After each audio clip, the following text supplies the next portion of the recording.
Welcome to Game Plan. I'm Shivan Chanana. While Europe has been busy dealing with unknown drones flying into NATO airspace in various countries, Russia planned and executed a subterranean ambush in the eastern Ukrainian city of Kupyansk, just across the Oskil River beyond Luhansk. Now, this is a key artery for supplies for the Ukrainian army.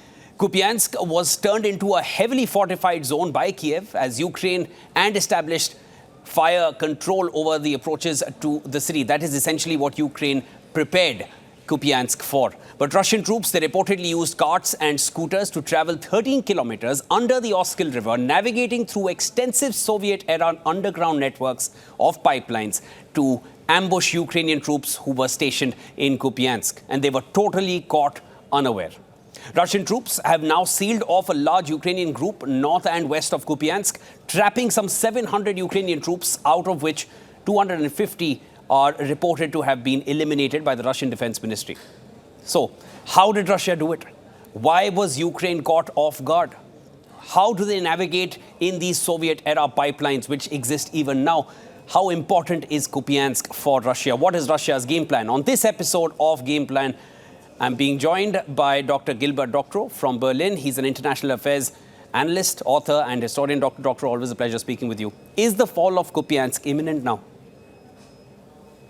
According to the latest Russian reports, which were broadcast last night on state television, the Russians are occupying a part of central Kupyansk and are cleaning it out. What that means is they have minesweepers to eliminate the weapons left by Ukraine in those parts of the city which they abandoned for the sake of causing havoc to the invaders.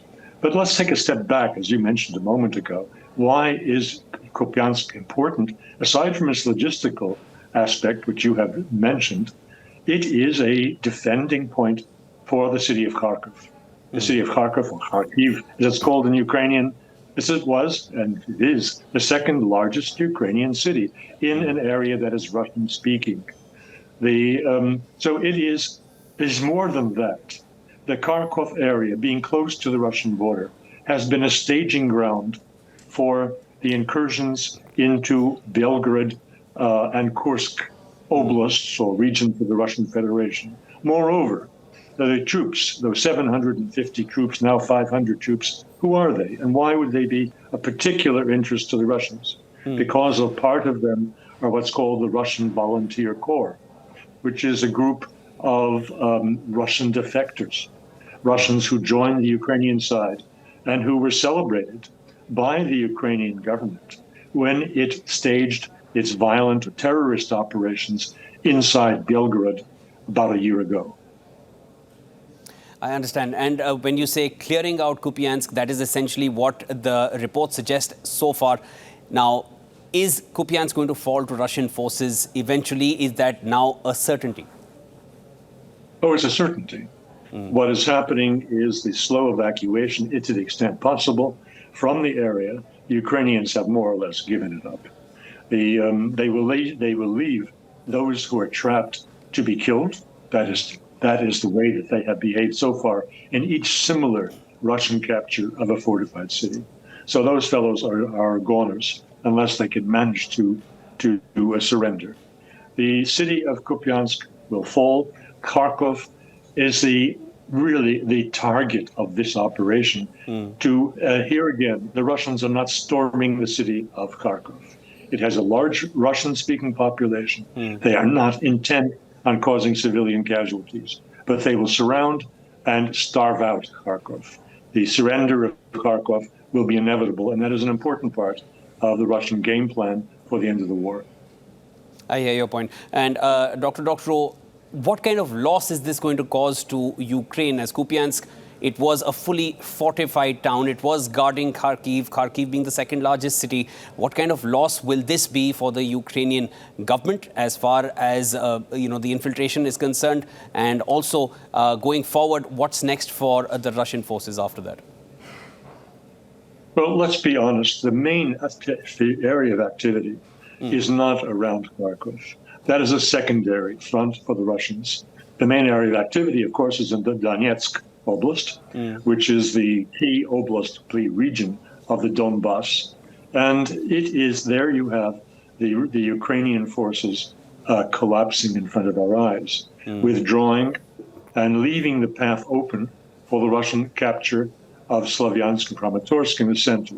The city that gets the most attention, which I believe you mentioned, is Pokrovsk. Pokrovsk, which is known in Russian as Krasnoarmeysk, is in a similar position to what is happening in Kupyansk. That is to say, the Russians have avoided storming any of these cities in the most obvious way by sending in massive troops from outside and running over the barbed wire, whatever else the Ukrainians have established to protect them. Instead, they are doing the bombardment of these towns to soften them up and using special methods, as were used in Kupyansk, the underground tunnels. And Dr. Doctorow, let me also get your thoughts on the latest statement which came in from Donald Trump saying, after talking to Zelensky, saying that Ukraine can regain all territories lost to Russia. And this is, earlier he was talking about ceding territory, and now he's giving Ukrainians hope that they can regain all that territory which has been lost to Russia. Is this yet another U-turn from Trump, which it seems like, which will eventually also get U-turned later? Or is there any kind of hope now which Ukraine is gaining, and how will that translate into the battlefield? This news is prime news on this morning's BBC. And it's being described as a statement of fact that has to be dealt with. It means that Mr. Trump has been turned, that he has now sided with the Ukrainians against the Russians. This is all nonsense. Mr. Trump is a master of deception. He is a master of spreading confusion. And he is a master at playing the British, the EU countries for fools, which is not particularly difficult because they are fools. The point is that the United States has stopped supplying arms that it paid for. It will not renew that. Mr. Trump made no such promises. Yeah. What is clear is that he wanted to shut up Mr. Zelensky in a very polite and seemingly gracious way, and to silence his opponents in Europe, to make them think, or at least be able to say, as the BBC did, as the voice of Mr. Starmer, that Mr. Trump has turned. He hasn't turned at all.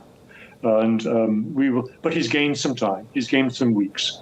On the other hand, his message yesterday, during his General Assembly speech, made clear what I have seen in him for some time.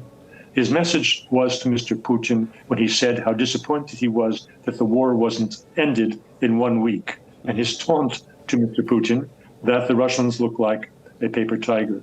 That is the message of Mr. Trump to Putin. Get it over with. Finish this war quickly so that we can move on to real business, like the arms limitation talks that have to be renewed to start, and so forth.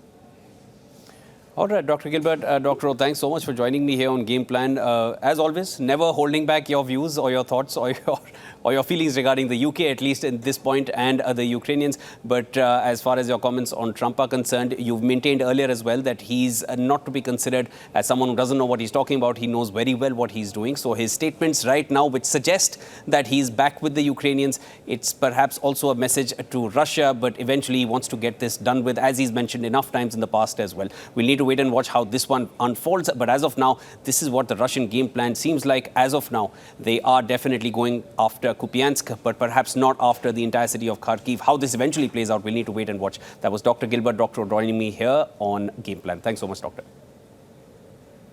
My pleasure.